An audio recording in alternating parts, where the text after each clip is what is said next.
দেখো বাজার থেকে নিয়ে এসছে কাতল মাছ। তো কাতল মাছটা পরিষ্কার করলাম, মাছের অনেকটা তেলও এনেছে। তো সব মাছ করবো না, রেখে দিলাম কিছুটা। আর এখানে 3 পিস মাছ আছে, রাতে এটাই ভাজা করব 3 পিস মাছ। আর এই যে মাছের তেলটা আছে দেখছো, এই তেলটা দিয়ে আমি আজকে করব মাছের তেলের বড়া, যেটা তোমাদের সঙ্গে শেয়ার করব। তার জন্য দেখো এখানে পেঁয়াজ আর লঙ্কা কুচি করে নিয়েছি, তারপর বাকি যা যা লাগে করে নিচ্ছি। আর এদিকে আমার ভাতও হয়ে এসছে। আমি হলুদ লবণ মেখে নিয়ে মাছটা ভাজা করব। আর ওই যে তেলটা দেখালাম না, ওই মাছের তেলটা দেখো একটুখানি নিয়ে নিয়েছি আমি। মোটামুটি 6টার মতো বড়া করব। মেয়ে তো খায় না, তো আমি আর আমার হাজব্যান্ডই খাবো। তো এখানে 6টা মতো বড়া হবে।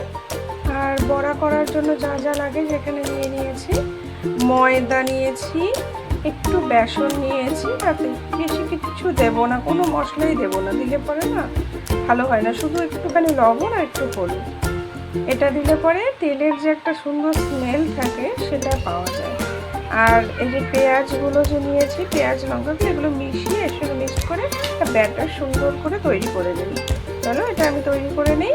আর এদিকে মাছগুলোকে আমি ভাজতে দিয়ে দিই কড়াইয়ে।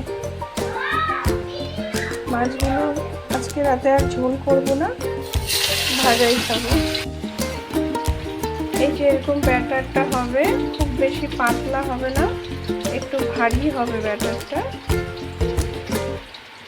হয়ে গেছে আমার, বড়াগুলো ভেজে নিই। মাছটা ভাজা হয়ে গেছে এখানে আমার। এবার আমি মাছের তেলের বড়াটা করব। বড়াটা করার সময় আমি যে এভাবে দিয়ে নিয়ে ব্যাটারটার মধ্যে চারিদিক থেকে ব্যাটারটা দিয়ে ঢেকে দেব। ঢেকে দিয়ে এইভাবে তুলে নেব,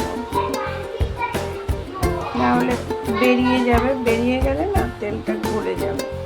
দিয়ে এইভাবে দিয়ে দেব। এভাবে করে আমি সবগুলো একটা একটা করে দিয়ে দেবো। 4টা বড়া দিয়ে দিয়েছি।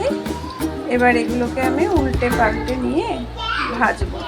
আর অবশ্যই গ্যাসের ফ্লেমটা কিন্তু সিম করে দেব, নাহলে ভেতরে কিন্তু কাঁচা কাঁচা রয়ে যাবে, যেহেতু একটু বড়াটা একটু ভারী মোটা মোটা হয়েছে, সেই জন্য সিম করে ভাজবো অনেকক্ষণ।